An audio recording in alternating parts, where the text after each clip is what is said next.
السلام علیکم ورحمۃ اللہ وبرکاتہ۔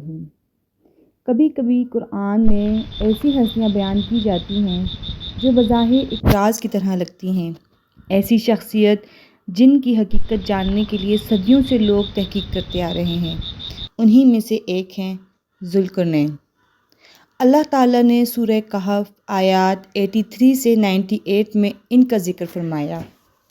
اللہ تعالیٰ فرماتے ہیں، ہم نے انہیں طاقت بھی دی، سلطنت بھی دی اور سفر کے وسائل بھی عطا کیے۔ وہ صرف ایک بادشاہ نہیں تھے بلکہ اللہ کے منتخب کردہ ایک عظیم فرمانروا تھے جو زمین پر عدل اور انصاف قائم کرنے نکلے تھے۔ اب سوال یہ ہے کہ ذوالقرنین آخر تھے کون؟ یہی سوال صدیوں سے مفسرین، مورخین اور ریسرچرز کے ذہنوں کو الجھا رہا ہے۔ کچھ مورخین نے کہا کہ ذوالقرنین دراصل سکندر اعظم تھے، کیونکہ سکندر نے بھی مشرق و مغرب کا سفر کیا تھا اور بڑی سلطنت قائم کی تھی۔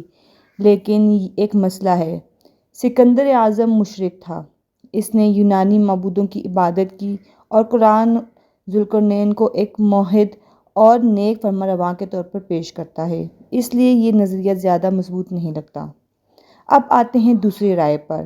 مشہور مفسر ابن کثیر اور کئی دیگر علماء کہتے ہیں کہ ذوالقرنین دراصل وہ بادشاہ تھے جو اللہ کے فرمان پر چلتے تھے، انصاف کرتے تھے اور جنہوں نے دنیا کے کونے کونے تک سفر کیے۔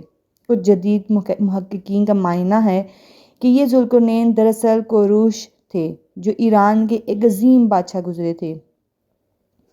کوروش کے بارے میں تاریخی کتابوں میں لکھا ہے کہ وہ نہ صرف ایک عظیم حکمران تھے بلکہ اپنی رعایا کے لیے رحم دل اور انصاف پسند بھی تھے۔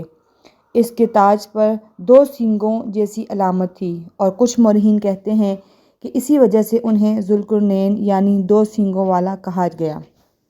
یہاں سوال پیدا ہوتا ہے کہ آخر قرآن نے ذوالقرنین کا اتنا تفصیل سے ذکر کیوں کیا؟ کیا یہ صرف ایک تاریخی کہانی ہے؟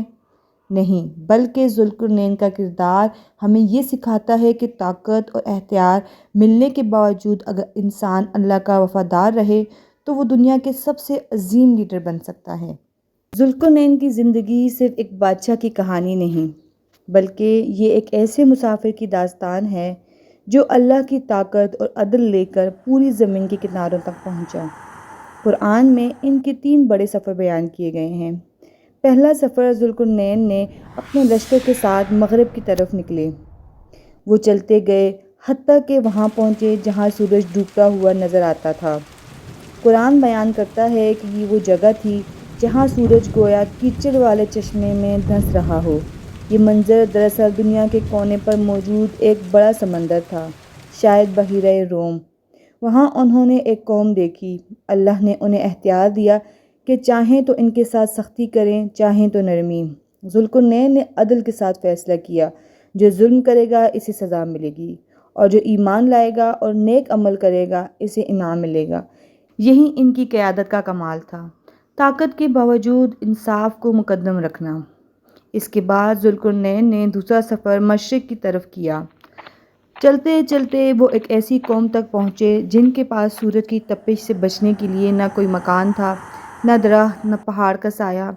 سوچیں، ایک ایسی سرزمین جہاں سورج براہ راست لوگوں پر پڑتا ہو اور وہ کھلے آسمان کے نیچے زندگی گزار رہے ہوں۔ یہ منظر آج بھی حیران کن ہے۔ ذوالقرنین نے وہاں بھی دیکھا کہ اللہ نے انہیں کس طرح کے انسانوں سے ملوایا ہے۔ اس سفر سے ہمیں یہ سبق ملتا ہے کہ چاہے کوئی کتنی ہی مختلف قوم کیوں نہ ہو، ایک لیڈر کا فرض ہے کہ سب کو عدل اور رحمت کے ساتھ دیکھے۔ اب آتا ہے سب سے حیران کن اور پراسرار سفر۔ ذوالقرنین اپنی فوج کے ساتھ شمال کی جانب بڑھے۔ وہاں پہاڑوں کے بیچ ایک ایسی قوم ملی جو دنیا سے کٹی ہوئی تھی۔ وہ ذوالقرنین سے فریاد کرنے لگے، یاجوج ماجوج ہم پر ظلم کرتے ہیں، ہماری زمین برباد کرتے ہیں اور ہم کمزور ہیں۔ کیا آپ ہمارے لیے ایک دیوار بنا سکتے ہیں تاکہ ہم ان کے شر سے بچ سکیں؟ یہاں کہانی ایک نئے موڑ لیتی ہے۔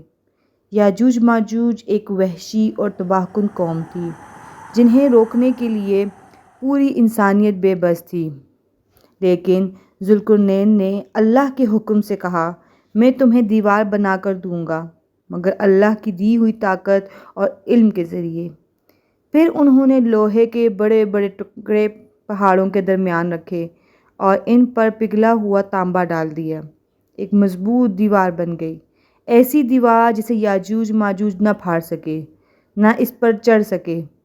یہ تھا ذوالقرنین کا تیسرا اور سب سے عظیم سفر، ایک ایسی دیوار کی تعمیر جس کا ذکر آج بھی دنیا کے کونے کونے میں موجود ہے۔ ذرا تصور کریں، ایک ایسی قوم جو انسانوں کے ہجوم کی طرح نہیں بلکہ ایک طوفان کی طرح پھیلتی تھی، جہاں سے گزرتے مٹی کا ڈھیر، اجڑی بستیاں، خون اور چوہوں کی آوازیں پیچھے رہ جاتی۔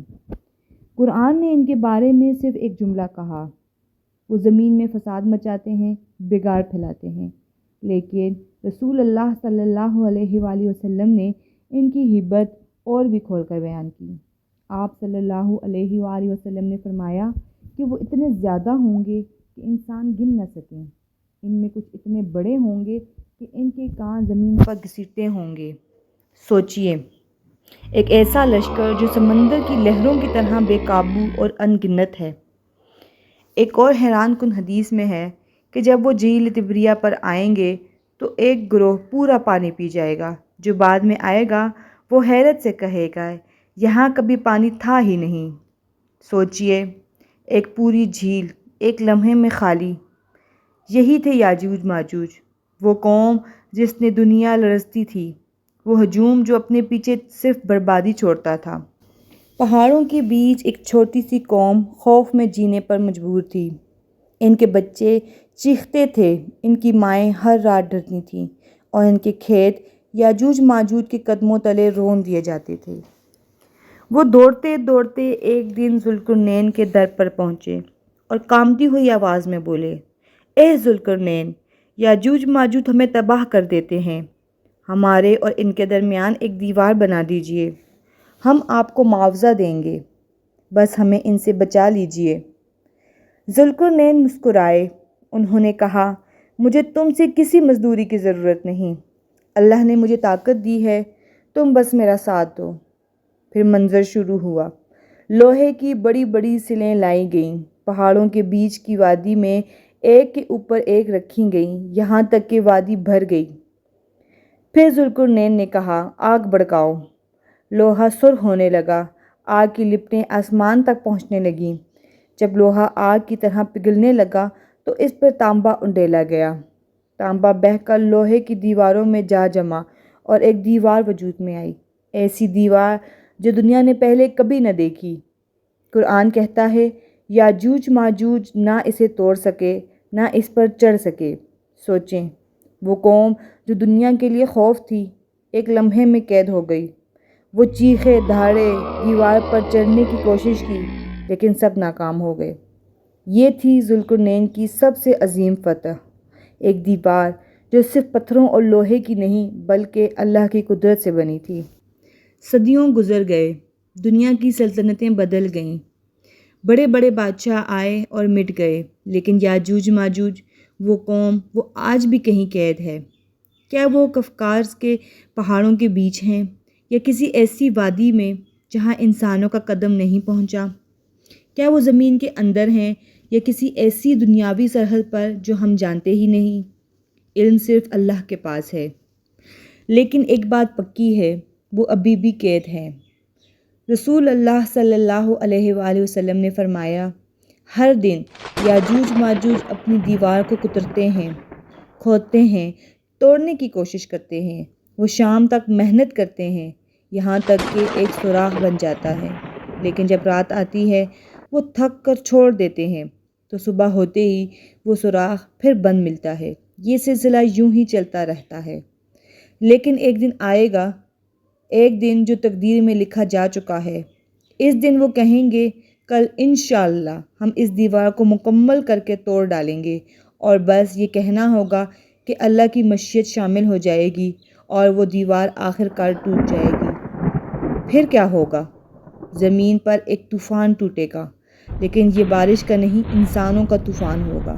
وہ اتنی کثرت سے نکلیں گے کہ پہاڑ بھی تنگ پڑ جائیں گے، وہ بستیاں رون ڈالیں گے، کھیت اجاڑ ڈالیں گے، دریا پی جائیں گے، یہاں تک کہ جب وہ جھیل تبریہ پر آئیں گے تو ایک لمحے میں اس کا سارا پانی ختم ہو جائے گا۔ ان کا غرور اتنا بڑھے گا کہ وہ آسمان کی طرف تیر چلائیں گے اور تیر خون آلود ہو کر واپس آئیں گے، گویا وہ آسمان پر بھی غالب آ گئے ہیں۔ یہ وہ وقت ہوگا جب دنیا کا ہر کونا ان کے قدموں تلے کانپے گا، لوگ چیخیں گے، فوجیں ہار مان لیں گی اور سب راستے بند ہو جائیں گے۔ لیکن یاد رکھیں، یہ کہانی یہاں ختم نہیں ہوتی۔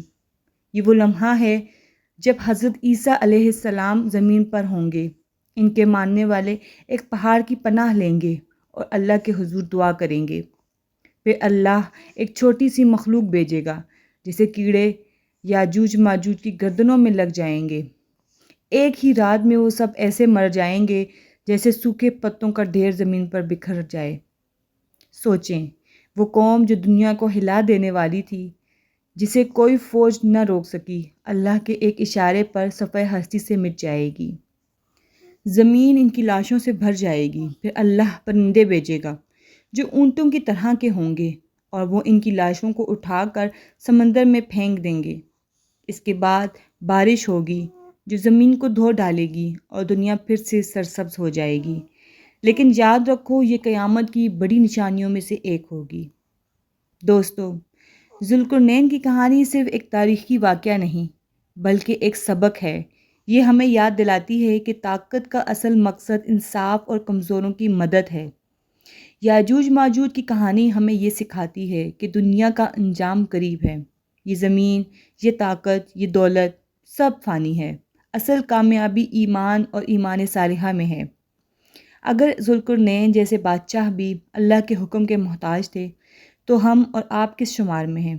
ہمیں اپنے ایمان کو مضبوط کرنا ہوگا، اپنے اعمال کو سنوارنا ہوگا اور اللہ کی طرف لوٹنا ہوگا، کیونکہ وہ دن ضرور آئے گا جب یاجوج ماجوج نکلیں گے اور پھر قیامت قریب ہوگی۔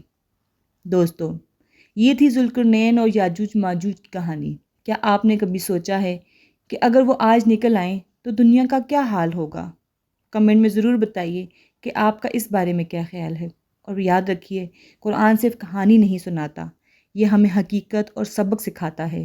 اللہ ہم سب کو ایمان پر قائم رکھنے کی توفیق عطا فرمائے۔ آمین۔